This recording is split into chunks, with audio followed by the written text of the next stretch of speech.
crafty friends, welcome back to my channel and my craft room. I'm so happy you're here today. I've got a really cute card to share with you using the Spellbinders May club kits, and I had so much fun bringing it to life. There's embossing, stamping, die cutting, all my favorite things, and I actually changed the card up a bit just for this video, so it's a little different than my original, but just as fun. I can't wait to show you how it all came together, so let's get into it. Today I'm sharing a super fun card project featuring two of the Spellbinders May 2025 club kits. I think you're going to love this one. I'm using the embossing folder of the month, which is called Abstract Study. So cool, right? I love Spellbinders embossing folders so much. Plus the clear stamp and die of the month club called Crayon Creations. How cute is that name, y'all? Spellbinders was kind enough to send these to me to create with, so thank you, Spellbinders. And y'all already know how much I adore making cards with their goodies. Being an affiliate and influencer for them is such a joy. Their products are always so inspiring to work with. I'll walk you through how I put this card together, and I'll point out any extra tools and supplies I use along the way. You'll find all my Spellbinders affiliate links in the description box below if you want to check anything out. If you enjoyed this project, don't forget to do all the YouTube things. Like this video, drop a comment, and share it with your crafty friends. Thanks so much for being here. Now let's get inky, y'all. I wanted to kick things off with the stamping today because I really wanted to show you all this layering and lining up tip I picked up from watching Mindy Egan over on the Spellbinders YouTube channel. I'll have her video linked down below in the description box. It's such a good one. When I get a new product in, I usually head straight to YouTube and search for it to see how other crafters are using it. That way I can show you all what I've learned, just in case you haven't seen those videos yourself. So I definitely want to give credit to Mindy for this fabulous tip on layering this adorable crayon stamp. It really helped me get everything lined up just right. I've got my MISTI stamping tool out to help with the alignment, and here's the trick. You'll want to start off by stamping onto a piece of scratch paper first. Then place your negative die cut piece over that stamped image. Line it up and tape it down. I'm using pixie tape and my MISTI magnet to keep things in place. The ink cubes I'm using today are all from Lawn Fawn, and yep, those reds, pinks, and oranges definitely stain your stamps, but honestly, that's totally fine. It just means they are well loved and getting good use. So the cardstock I'm using today is just my go-to Hammermill cardstock, great for stamping, and like I mentioned earlier, all the inks are from Lawn Fawn. Next up, you'll want to flip over your positive die cut and tape the back of it to your scratch paper to hold it in place as best you can. I'm doing that because I'll be inking up this little die cut multiple times to get that perfect layered look. See how awesome this tip is for lining everything up? It makes stamping these little crayons so much easier, and if you're making a bunch of cards, this method is perfect for mass producing. Next up, I'm bringing in the little arms and legs stamp, and I wanted to show you how easy it is to line those up using the same method. I'm also adding the faces, and y'all, I remember when I first got this stamp set, I was like, how am I going to line those tiny pieces up? But this trick makes it so much easier. It really is the best way to get everything right where it needs to be without the guesswork. I wanted to quickly mention one of the tools I'm using, the Stamp Chamois from Lawn Fawn. It's my go-to for cleaning stamps in between colors. You don't have to soak it or anything, just add a little water and it's ready to go. Yes, it does get stained, especially with those pinks and reds, but that just means it's doing its job.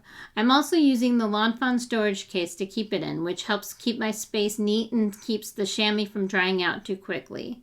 I'll have an Amazon affiliate link to both those items in the description box below, so be sure to check them out if you're interested. I love that you can get Lawn Fawn and even Spellbinders products right on Amazon. Super convenient. So if you end up grabbing this stamp set, do you think you'll try this layering method? I'd love to know. I honestly wasn't sure how I was going to line up these tiny arms, legs, and faces at first, but once I tried this trick, it totally clicked. It makes stamping so much easier and way less intimidating, especially if you're planning to make a bunch of cards.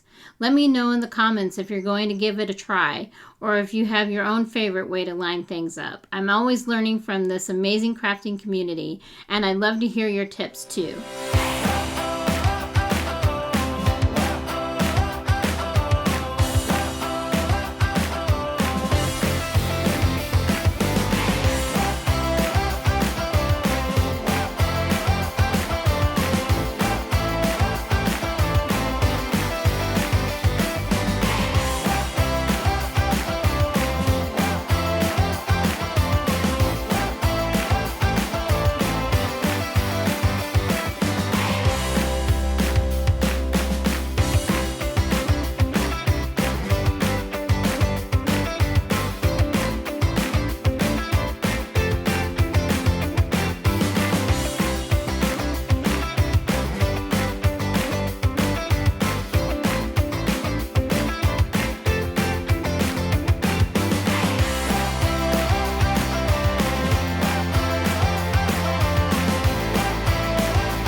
I wanted to show you how to use this little oval stamp.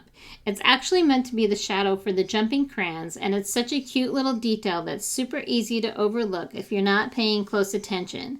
But once you see it in action, it really makes a difference. And this is where the change comes into play. I didn't use this on the original card that I showed you. So I'm stamping it with Distress Oxide ink in Lost Shadow, which is honestly one of my favorite soft grays.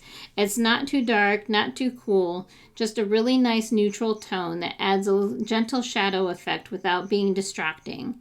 It helps ground those jumping crayons so they don't just look like they're floating in space. I know it's a small detail, but those little touches really pull a card together and give it more depth and personality. Since I'm using the jumping versions of the crayons from the stamp set, I thought the shadow was the perfect way to give them a sense of motion, like they are happily bouncing off the card. It's just one of those thoughtful little design elements I appreciate so much in a stamp set. Now for cutting everything out, I'm using my Empress Mini. It's my go-to machine right now because it lives right here on my desk and it's so easy to use. Especially lately, I've been having some issues with my right shoulder. So reaching or lifting heavier things isn't my favorite at the moment. And let's be real, for some reason I always store my Platinum 6 on the floor. I don't know why I do that to myself.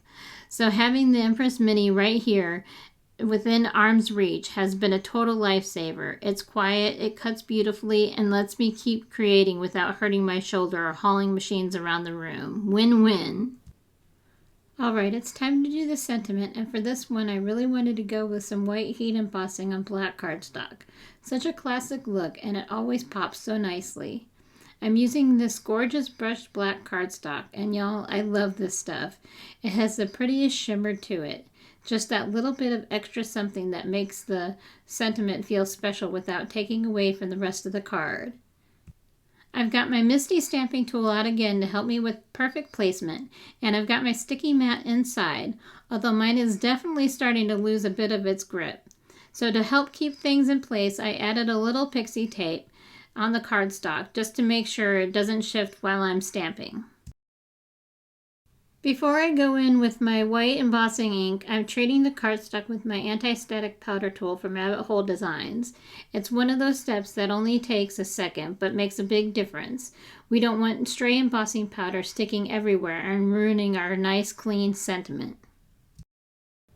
Then I'm going in with my unicorn white ink from Hero Arts instead of a traditional embossing ink, and let me explain why. I found out that this white pigment ink gives me a crisper, brighter impression when I'm doing white heat embossing on dark cardstock. It stays wet long enough to hold the embossing powder, just like embossing ink does, but because it's already white, it gives that little extra pop under the powder.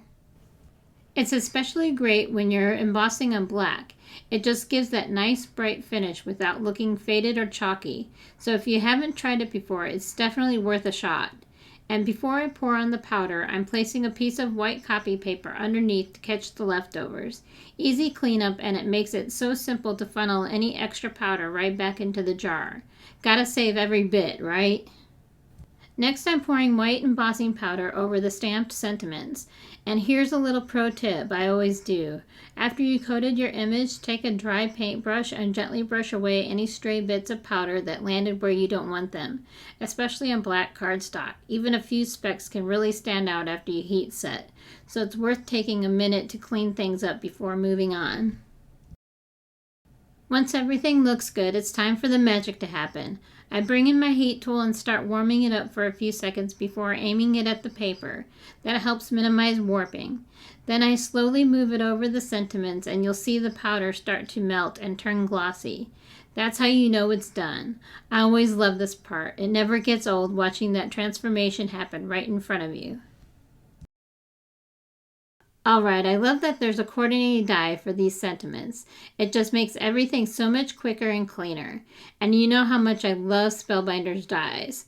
They are always such a great quality and cut beautifully every single time. One of the things I really appreciate is that Spellbinders dies come already detabbed, so there's no need to mess with wire snips to cut them apart. That means you can just take them out of the packaging and get right to die cutting. No poking your fingers or trying to hunt down your wire cutters. It's a little thing, but it makes a big difference.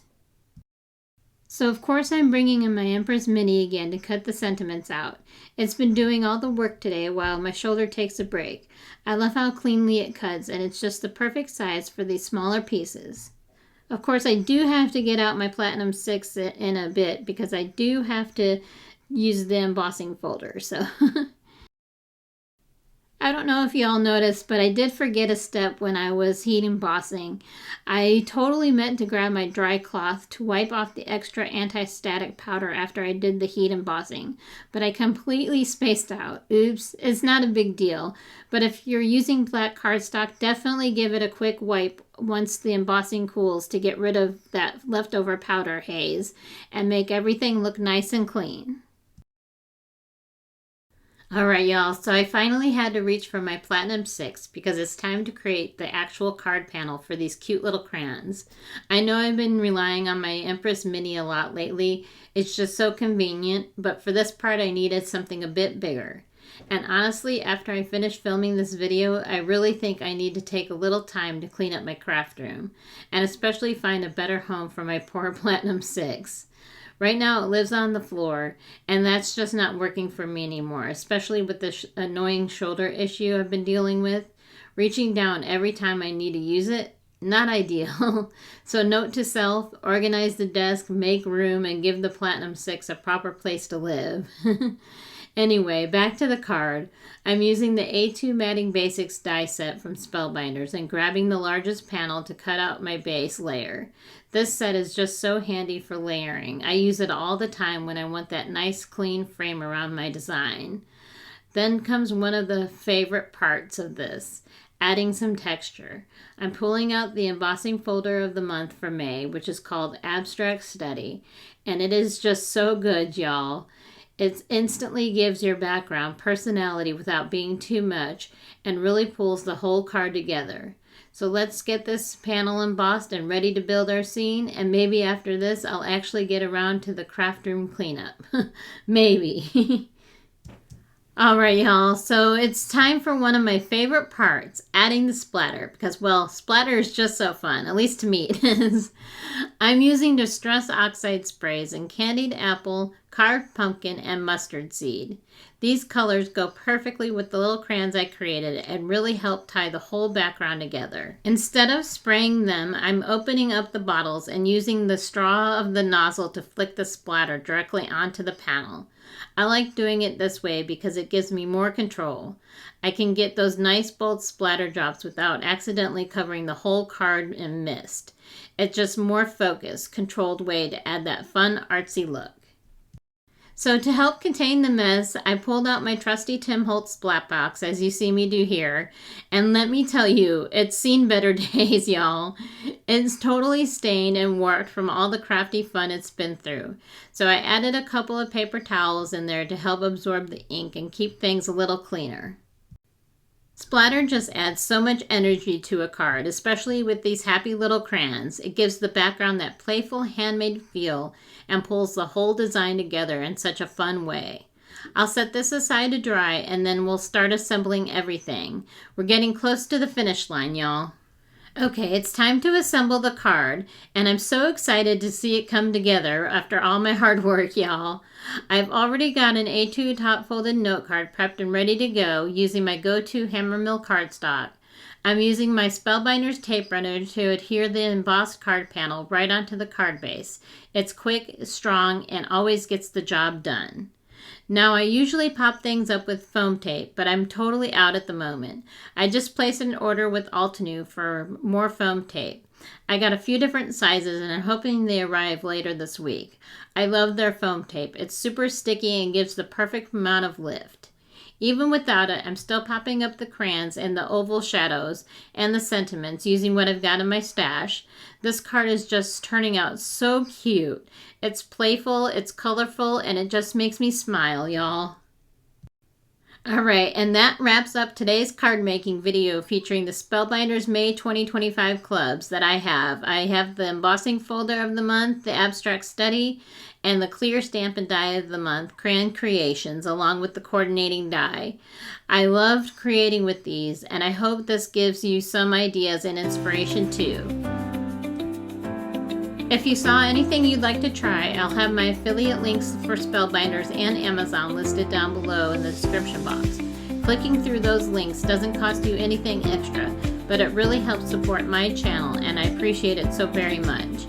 Every like, comment, and click means the world to me and helps keep me bringing you more crafty fun. If you enjoyed this video, please give it a thumbs up, drop a comment, and subscribe if you haven't already. I'd love to have you as part of this crafty little corner of YouTube. And to all my wonderful subscribers, thank you so much for being here. Your support truly means everything to me. I'll see you in the next card making video, and until then, happy crafting. Ciao for now.